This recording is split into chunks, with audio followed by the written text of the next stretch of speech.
So the 2026 World Cup is hitting Miami for 7 massive matches. But hold on, before you even think about booking anything, you need a smart plan. This is your playbook for avoiding all the logistical nightmares and really getting the most out of your trip. Okay, first things first, let's just wrap our heads around the scale here. Miami-Dade County is expecting up to 1 million visitors for this tournament. That is a huge number. And it means if you don't have a strategy, you could be looking at insane price hikes, sold-out hotels, and some serious travel headaches. And here's the crucial thing to understand. Miami is hosting some incredible games, including that third-place final. So what does that mean? It means the most obvious airports and hotels are going to be completely overwhelmed.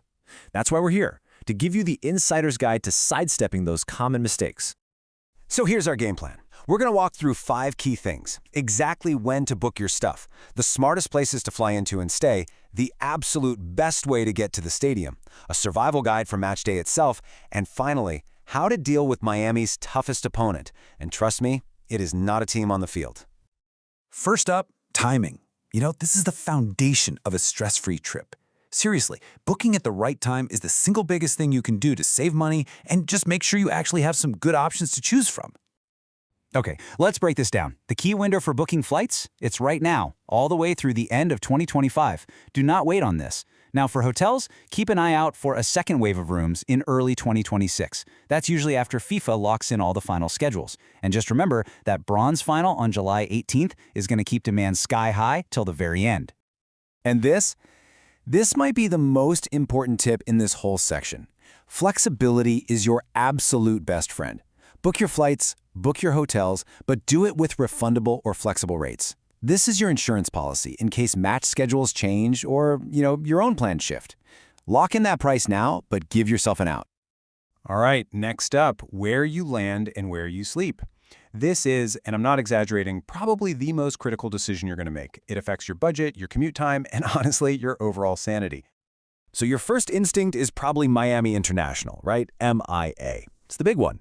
But take a look at these numbers. Fort Lauderdale, FLL, is actually closer to the stadium by a good 5 miles. Now, that might not sound like a lot, but on game day, that can be a world of difference in traffic. For convenience and usually better prices, FLL is the smarter pick. Now, it's the same story with hotels.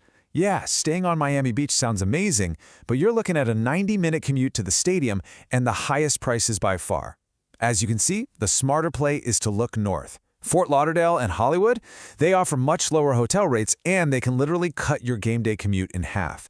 It's the sweet spot, for sure. So the big takeaway here is simple. Stay in Broward County. You're going to save money, you'll have a much easier time getting to the stadium, and you'll be perfectly positioned for the most reliable transportation options, which we're about to talk about right now. And that brings us to the biggest challenge of all, match day logistics. Getting to Hard Rock Stadium can absolutely make or break your entire experience. And trust me, based on years of fan feedback from other big events, this is where most people get tripped up. Hey, don't just take my word for it. Listen to this. This is a real quote from a fan who was stuck in traffic after a soccer match at the stadium. The post-game chaos is legendary, but it really doesn't have to be your story. Okay, let's really break down your options here. Ride shares like Uber and Lyft, they seem easy, right? But look at the reliability. It's incredibly low. We're talking long waits and massive surge pricing. The clear winner, hands down, is the Brightline train combined with their event day shuttle. It's consistent, it bypasses the worst of the traffic, and its reliability is high. And if you're not familiar with Brightline, it's basically a modern, high-speed rail service. For big stadium events, you just take the train to the Aventura station, and from there are free dedicated shuttles that take you right to the stadium gates.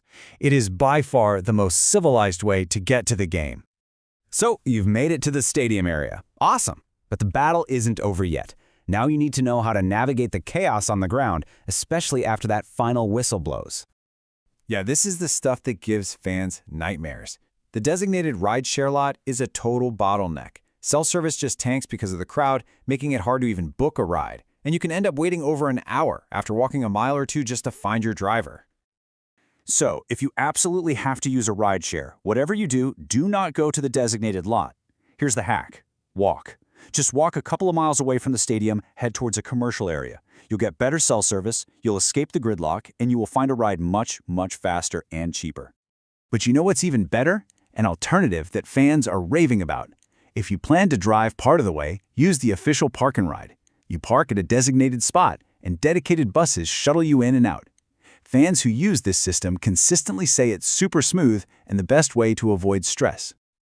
And finally, let's talk about the one opponent that every single visitor will face, no matter what team you're rooting for: the South Florida climate. We're talking June and July in South Florida. That means temperatures are consistently going to be in this range, and that number doesn't even begin to account for the oppressive humidity. This isn't just about being uncomfortable. It can be a genuine health risk if you're not prepared. So how do you beat it? Simple. Here's your checklist. Hydrate, hydrate, hydrate, and start long before you even feel thirsty. Wear light, breathable clothing, and be prepared for those sudden, intense afternoon thunderstorms. They are a daily thing there. A small poncho is a brilliant idea, and always, always check the stadium's bag policy before you go. Okay, so let's boil it all down. If you remember nothing else, remember these 3 things. This is your game plan. Book your flights early, well before the end of 2025. Stay north in Broward County for the best value and the easiest commute, and use the Brightline train to get to the game. It really is that simple. With this insider knowledge, you're not just another tourist. You're a smart traveler, and you're ready to beat the crowds and focus on what really matters: the beautiful game. And hey, this is just the beginning. For more detailed guides, fan communities, and even tools to help build your perfect itinerary, check out worldcup26fanzone.com. Happy planning.